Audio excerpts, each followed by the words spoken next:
Hi, I'm Noah Clark, and thanks for watching another video brought to you by UrsaCam.com.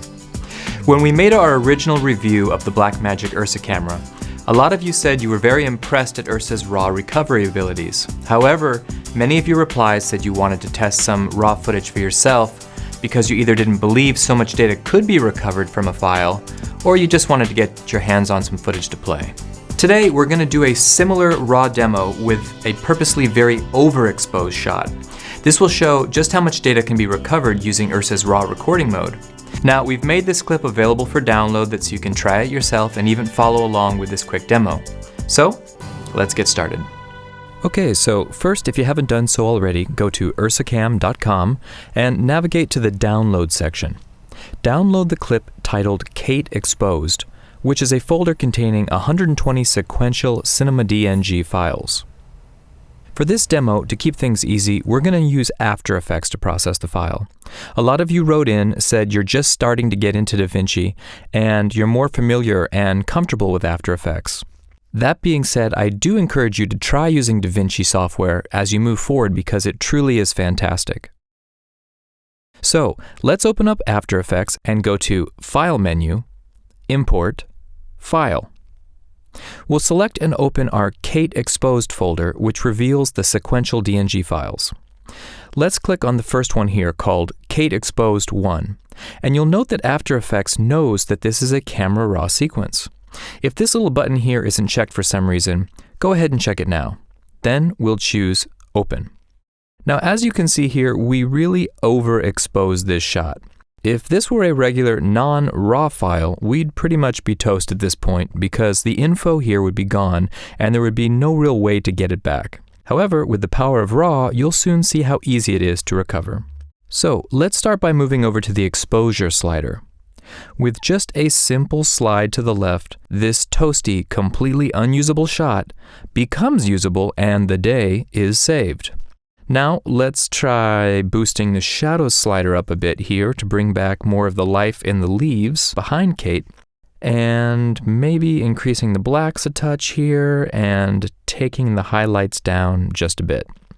If we click this button here, we can easily see the before and after of the shot, and wow, big difference with minimal effort. The skin has texture, the shirt has color, and the background has returned. So let's go ahead and select OK, and you'll see here that After Effects has created this file for us in the project window.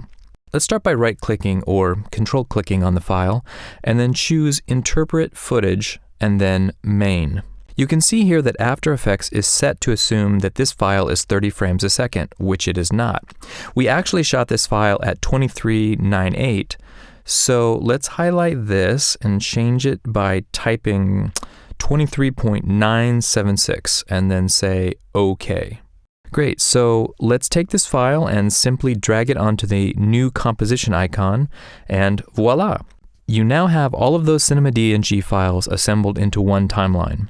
If you're following along, you can check that your timeline matches mine by going to the Composition menu and then selecting Composition Settings, or by simply using the shortcut Command K. Here you'll see that this is in fact a 4K project at 4000 by 2160, and the frame rate matches the clip as it was shot at 23.976 frames a second, and the duration of this clip is 5 seconds. So let's go ahead and say OK. If we move about the timeline, you can see that After Effects has applied your RAW settings to the whole clip, so let's give it a little pre-render to check it out. You can do this by going to the Composition menu, selecting Preview, and then RAM Preview, or just use the keyboard shortcut Ctrl-0.